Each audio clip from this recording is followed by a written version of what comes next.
Hey guys, it's May the 19th, 2024, and today we are doing, I think, the 6th talk with my wife, and got a few questions for today, so I'm going to go ahead and hop right into it. Oh, you are diving right in. The first one that we have here is, had a few questions for Miss LD if it isn't too late, and thank you guys for doing these talks. Wondering, did you ever feel like you were really alone during his tougher days of drinking? Did it affect your self-esteem, self-worth at all over time? Did it cause you anxiety, depression at all? Or did you stay grounded, calm, confident in yourself even though LD was struggling? Thank you. So I guess let's go There's with a lot to that. Okay. Did you ever feel like you were really alone during his tougher days of drinking? Yes, absolutely. Because you kind of seclude yourself because you don't. It's not like you go around telling everybody what your problems are or what your relationship problems are. So yeah, there were definitely times where I felt alone, and I think even probably you will notice that I'm probably more independent now than I used to be because I spent a lot of time being alone. Like, because you would focus on drinking. Yeah. So now I'm a little bit more of like a loner. Like I've always been kind of a loner, but I think they mean emotionally alone. But I am definitely more like, I don't need anybody to be there with me constantly, where I probably was very like a typical needy person in the beginning of our relationship, especially because we were young. So I was very like needy of his attention and stuff. And that definitely has changed. I'm definitely more okay doing things on my own and stuff because you kind of taught me how to do that unpurposefully. Did it affect your self-esteem, self-worth over time? I don't think so. I don't think so. I mean, I'm sure there were times where I felt like, why am I going through this, or why am I dealing with this, or don't I deserve not to have to do this, or not to have to put up with this, or all those things. But overall, I don't think so. I don't think it did. Did it cause you anxiety, depression at all? Or did you stay grounded, calm, confident in yourself even though LD was struggling? Definitely probably some anxiety. Because I would always be anxious about what I was going to come home, like what kind of person were you going to be that day? I'd be anxious, is he going to be a happy person who's ready to go like do something fun, or is he going to be, an angry person, or is he going to be a sad person? So I would say definitely anxiety. Okay. Here's another one. Question for LD's wife. When you first heard LD's prognosis, and when the doctor said that he only had a year, what were the things that were going through your mind? Your thoughts on the future, on your future?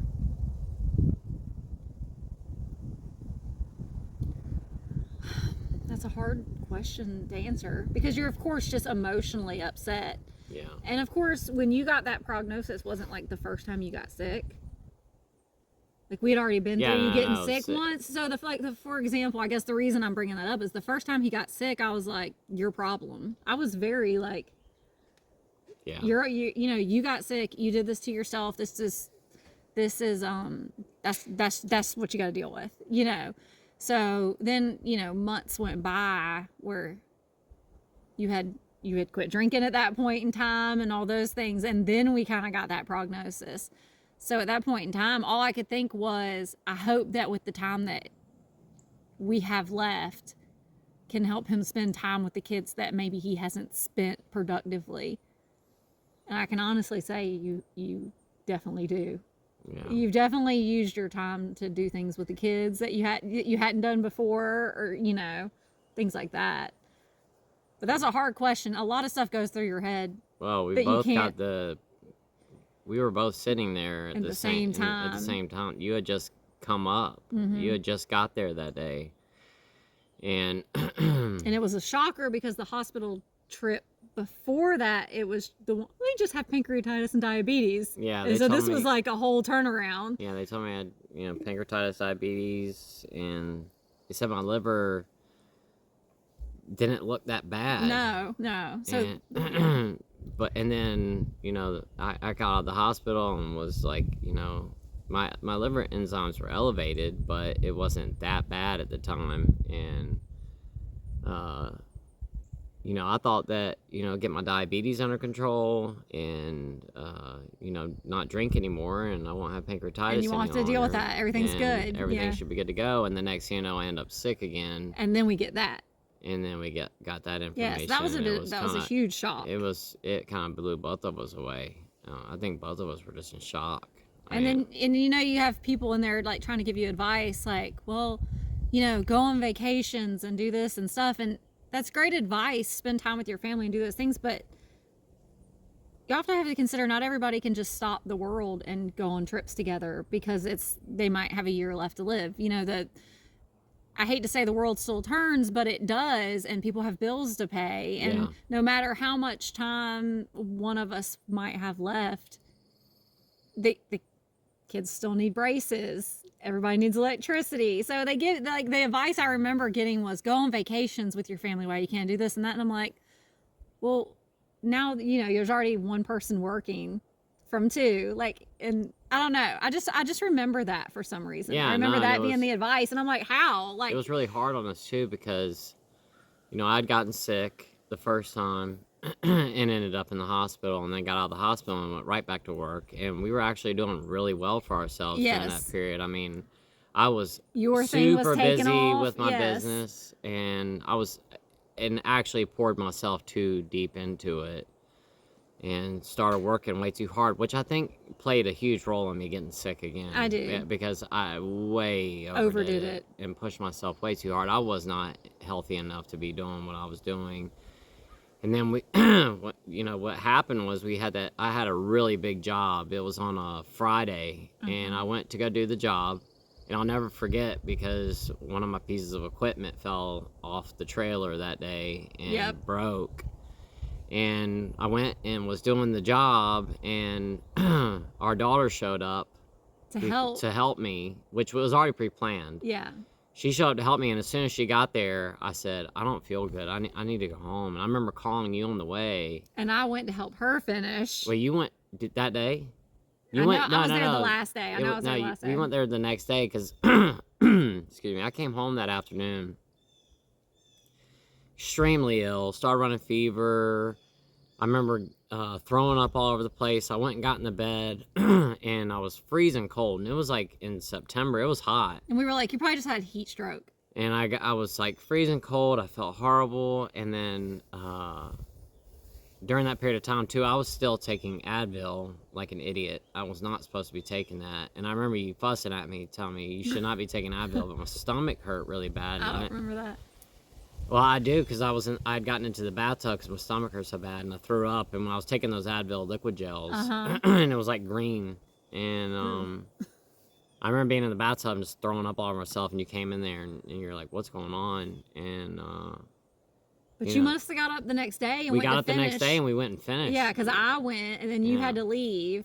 But then, you know, all this stuff's going on, and, you know, I had all this business going on, and we're thinking everything's, you know, honky-dory, and we're thinking I just had stomach virus or something, because I was on a job the day before, and I took a chicken pot pie with me and left it up in the window. Yes, I remember going, you just put it in the window to heat I put it in up? the window of the Jeep to heat it up, and then it sat in the window of my Jeep and I was like, the well, that's whole why day. you're sick. Yeah, and I ate the chicken pot pie that got heated up by the sun. And we're thinking I just had food poisoning, and the next thing you know, that's not what it was. And then, so everything just kind of happened out of nowhere. It was not, we thought everything was fine. And I actually thought he kind of like learned a great lesson from it all. Yeah. Like, that's the way I went, hey, if the worst thing you have out here is pancreatitis and diabetes, that was a great lesson, you know, that can change the rest of your life. Well, long story short, I ended up back in the hospital again, and then I was in there for it was a big time mess. Because I went to our local hospital, and they transferred me to another hospital, and then we went up there, and this was in Columbia, South Carolina, and, you know, you were trying to come see me, and you were working, and then it was the last day we were there, because they had been giving me the Dilaudid, and I told them I don't want any more of that, and that's when the hospitalist came in that morning. It was like 11 a.m., and that's when she says, I see you refused the medicine. So since you did, we're going to go and send you home. And that's when she spilled the beans. And we were just... Well, we asked her because we didn't realize you were that sick. One of us asked. I don't remember that. Yeah, because doctors, and you'll find going, any medical things are very hesitant, obviously, to answer that question, what's my lifespan? Because let's be real, there's no way for them to know. Yeah. They can take things and put them together, or go, this is probably what's going to take you out first, or whatever. So no one, he had, I think, asked a couple people that question. No one would really answer it. And she was trying to help us by saying, this is, Yeah. you know, this is very serious. And we did appreciate it, by all means, when they sit you down and kind of go, here's what I think. And that's, you know, we were very appreciative of it. We wanted the honesty. We asked for the honesty. But for some reason, what I remember is them going, make sure you go on lots of vacations. And I'm like, how? Well, that was the point I was trying to get to, is that we were doing really well, and then boom, here I am, and then I can't work anymore. Yeah, everything just changed. Yeah. How are we supposed to go on vacation when now it's just you working? Right. I was stuck laying in the bed, and medical bills are now going to roll in. And I'll never forget coming home that night, and I can't remember the name of that movie that somebody rented it for me. It was like, I can't remember the name of that movie, but I remember trying to sit on the couch to watch that movie, and my back hurt so bad I could not sit on the couch. Because my grandmother and my mom came over and brought that, like, beef stew and all that stuff, and I tried to eat, I couldn't eat. Anyway, we're getting too far off. Your thoughts on your future? Our future? On your future? Just my future? I guess. I don't know. All right. She doesn't know.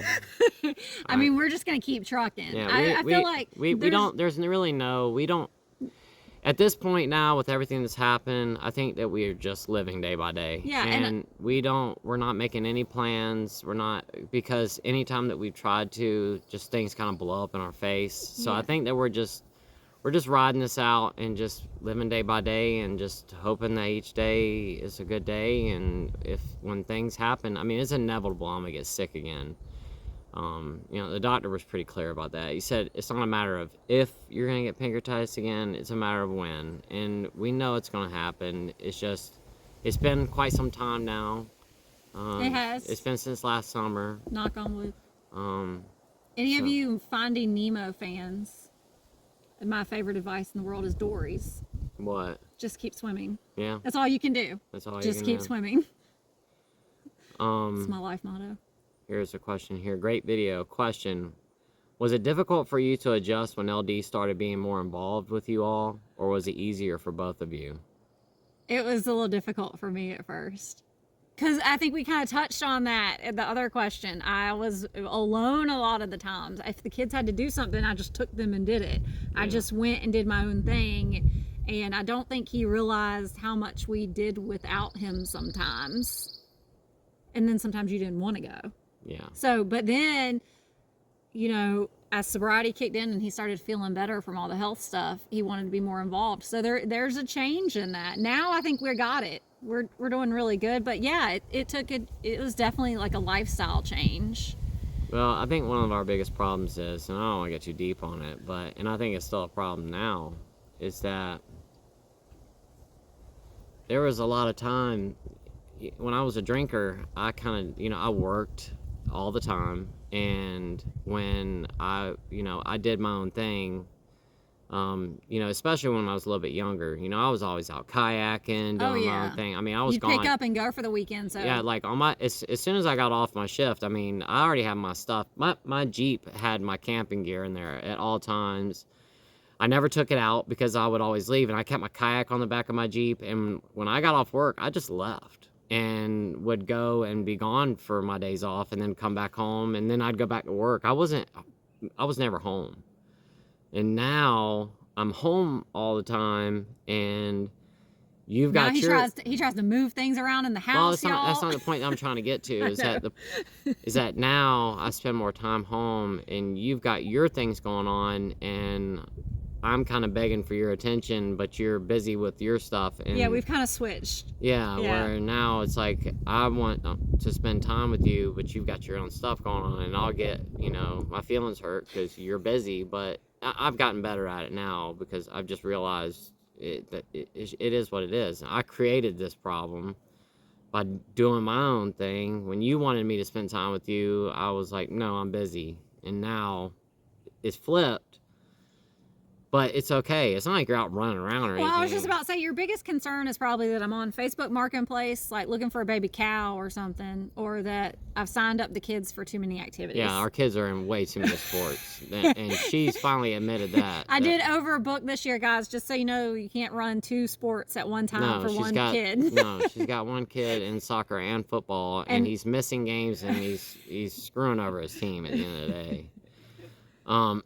He has chosen one sport though now, so we're good. Yeah, he has. Thanks for the video, y'all. For Miss LD, how do you deal with any lasting resentment or extend grace towards your husband now that things have changed? I think I was still dealing with resentment for a while, and I think the only time resentment would come up for me today is if like what he just talked about, like if he gets irritated with me because I've got something going on. I'm like, for years you had something else going on, so it's kind of my turn to do things, you know, that I find, and it's just like I was outside with goats too long. It's not like anything. No, she'll like get off work and run outside. It's like 7 o'clock at night, and she goes right outside, and I'm feeding the kids, doing the dishes, all that stuff. She'll be outside until 9 o'clock at night most nights, and we don't get to spend a lot of time together, but at the end of the day, it is what it is. Well, yeah, and I would say for a while, I had tons of resentment for tons of different things and issues, but at this point, it's really just only if he gives me a little bit of a hard time about stuff like that. I'm like, hey, I could be doing way worse than being outside. At the same time, though, you have to admit, I don't like scream or anything like that. No. I have a hard time. Yeah, I might just be like, I really He'll pout. Yeah, I'll pout more than anything. Yeah, and then and my method of pouting most of the time is I go hide outside. He'll go sit out by himself somewhere and not speak to anybody. Yeah, that's the extent of what I do. I just go hide, and I have to come find him and be like, what's wrong? Yeah, I'll come sit out here and just sit here, and a lot of times I'm replying to comments or something like that, and I'll just stay outside. And I'm just trying to give you the opportunity to have the time to do the things you need to do. Question for your wife: how did you feel when LD was diagnosed? Such as anger that he got to this point, fear. I hope this isn't too deep of a question. Thanks to you both. No, I was definitely mad at him. I was definitely like, this is your fault. I'm angry. I'm angry at you letting it get to this point. I'm angry at what we're all going to have to deal with now because of it. Yeah, no, I was definitely angry. I mean, I was mad. You've talked about that. I wasn't even with you the first night you went to the hospital, the very first time.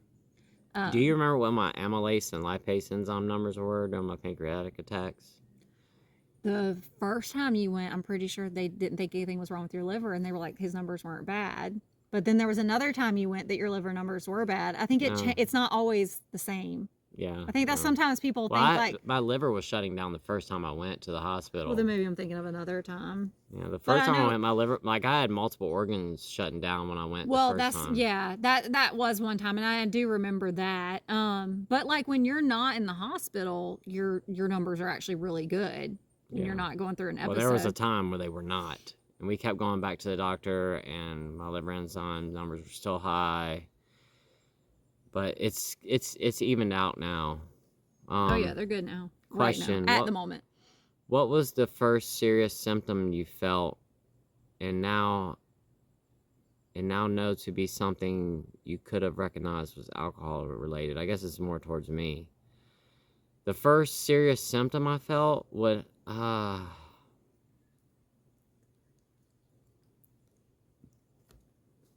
would have to say the first real symptom that I noticed was the constant nausea and vomiting all the time. I woke up every single day and threw up.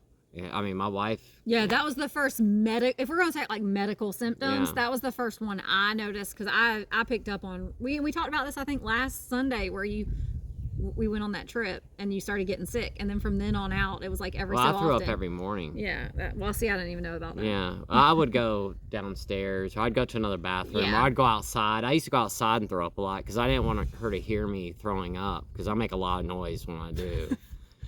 And there were a lot of times I would run out that back door. And off the back porch? And I'd throw up off the back porch. And it wasn't like I was throwing up food most of the time either. It would just be like liquid. But there were a couple times that I remember going out the back door, throwing up off the porch, and the next morning you let the dogs out. And they'd be over there sniffing and licking the ground. Yeah. And I do remember going, what happened over here? And I would tell you, I don't know. But I knew I had thrown up. But yeah, the throwing up was, and the constant nausea was like, I knew something was going on. How did you stop drinking without medical assistance so often? Were the withdrawals terrible every time? The withdrawals were terrible, and that's, I really don't know how I did it. I just kind of suffered through it. What, the last time though? No, I think they were talking all the about... times that I stopped and then Well, I remember him saying one time, I lived through quitting for this couple days, so I'm not that addicted. Yeah. Like he would make it a positive. He'd be like, well, I survived not drinking for a couple days, so I must not be that bad. And I was like, okay. Like you validate it and go, oh, I'm not so bad off. Yeah, I don't know.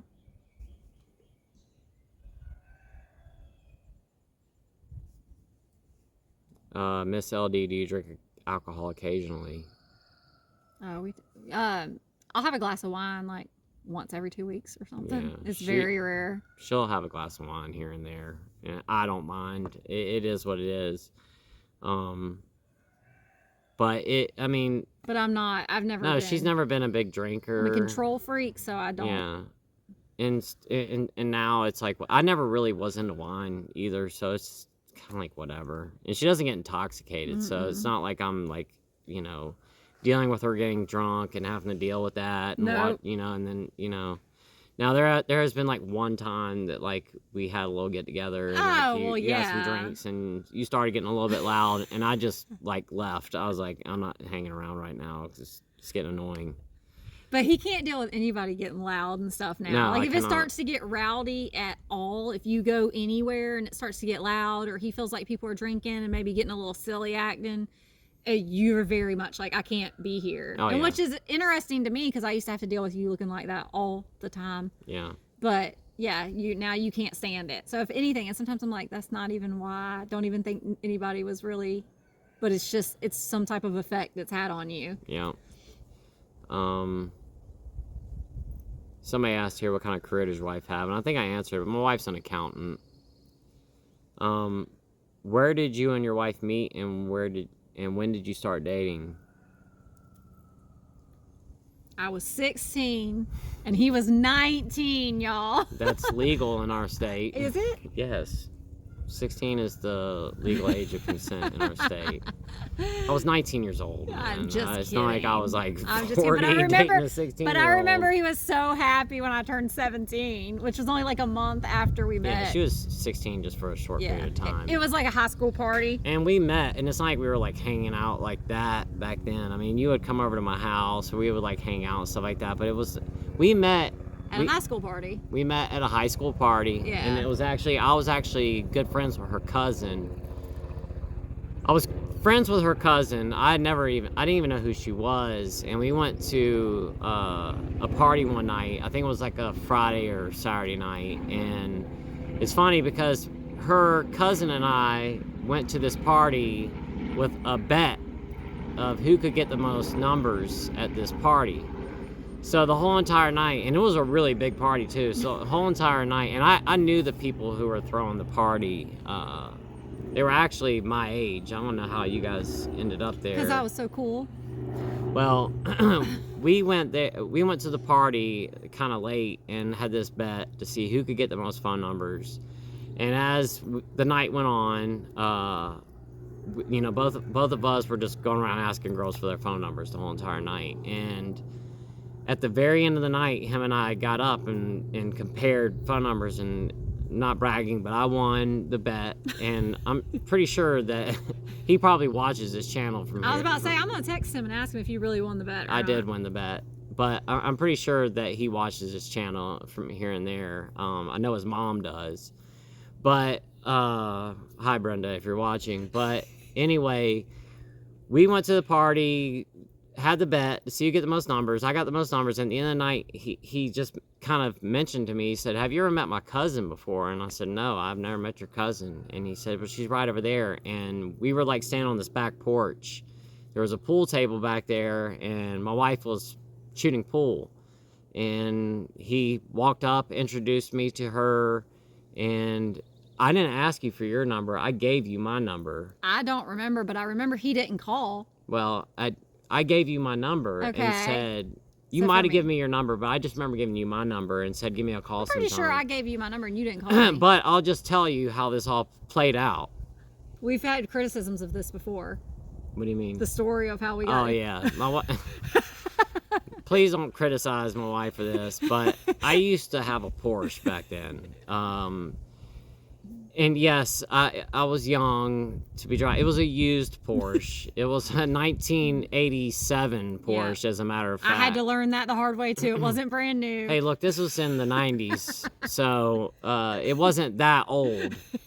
But anyway, I had a used Porsche, and yes, it was a lipstick red Porsche. And a flashy car. I got the car for that exact reason. I wanted to attract women, but he never called me. I never called her, and I was driving to work one day, and her friend that was with her that night at the party, I had seen her friend around town. I knew who her friend was, but I'd never met my wife before ever. And I was driving to work. I was going through our old neighborhood, as a matter of fact, where we bought our first house. And as I was driving through our old neighborhood, I saw her friend. I passed her, and we kind of locked eyes, because you have to drive really slow through this neighborhood. And as I kind of looked over and locked eyes with this girl, and then kept going. And then a couple minutes later, my StarTAC, if you guys remember those phones, I'm getting a phone call on my StarTAC, and you don't have caller ID or anything back then. So I just answered it. I'm like, hello. And it was my wife. And No, it was your brother. My brother? It was your brother. My friend came back and was like, that dude you saw drives a Porsche, just so you know. So I went to school the next day, and I went to your brother, and I was like, your brother drives a Porsche? He was like, yeah. Anyway, long story short, and she found out I drove a Porsche. Yep. She ends up calling me and said, can I come see your car? And she goes, where are you at? And I said, oh, well, I'm actually pulling into work right now. No. So she hauled butt up there to my job, saw my car, instantly had a smart aleck remark about it, and was like, I thought this was a new Porsche. And then from that day forward, we were together every single day after that. And so he got me, even though the Porsche was old. Yeah, it was 10 years old. But anyway, she saw the car, and the next thing you know, we started dating, which actually, I only had that car for a couple months after that, because I made sure he got rid of that. She made me sell it. She didn't make me, but she really wanted me to sell it, and I ended up trading it in and buying a truck, and got rid of that car. She didn't want me having it any longer, but we've been together ever since. And I think we broke up one time, the whole time that we dated, and I broke up with her because she was hanging around with her friends too much, and I was like, I'm not dealing with that. And then I went to her house, broke up with her, and then went to the lake with my dad to go fishing, spent the weekend there, and then decided that I didn't want to do that, and came back and begged her back, and then we've been together ever since. I'm glad you told that story, right? I mean, that's the truth. I mean, that's what happened. I remember sitting on the boat with my dad and just wanting to leave and come back home, but I've stuck through it because I was like, I'm gonna prove my point. And then I came back and begged you back anyway. So that didn't work out very well for me. But anyway, I think that's it for the questions today, guys. And we're at 30 minutes. But thank you so much for watching today's video. I really do appreciate it. I have a question for people. What's that? Okay. Anybody that's in Canada or that buys things and it gets shipped to Canada, y'all let me know in the comments how the import tax works. Okay? So, like, if I ship you something to Canada, do you have to pay a tax when it gets delivered to you? Just explain to me how that works. We don't have that. If anybody can explain how it works the with the import and tax customs fees work. Canada. Yeah, when it comes to Canada. If somebody will explain that to me, So If somebody could explain that, I'm sure David would really understand how okay, that works yeah, out. because we don't have to pay an He was a import postal tax. worker his whole life. Okay. So I'm sure David, Yeah. if you can answer that question, that'd be awesome. Yeah, like, and is the shipper supposed to pay the import tax, or is the person getting it, or can it go either way? Just how that goes down. Anything that's been shipped to Canada has been a really big learning process for her, because it's totally different than how we ship here in the United States and all that kind of stuff. But anyway, guys, thank you so much. And if anybody can answer that question, I would greatly appreciate it. Thank you for watching today. I guess we're going to go inside and see what we're going to do the rest of the day. We were supposed to have rain, and it hasn't happened yet. And we had plans, and we canceled them because we thought it was going to rain all day, and here we are sitting here with no rain. So I don't know what we're going to get into the rest of the day. Hopefully we'll find something to entertain ourselves with. But thank you again for watching today. I hope you guys all had a great weekend, and I've got a really good idea for tomorrow's video. So be on the lookout for that, and I will see you guys tomorrow. Love you guys so much. Say bye-bye. Happy Sunday. Happy Sunday, guys. See y'all tomorrow. Bye.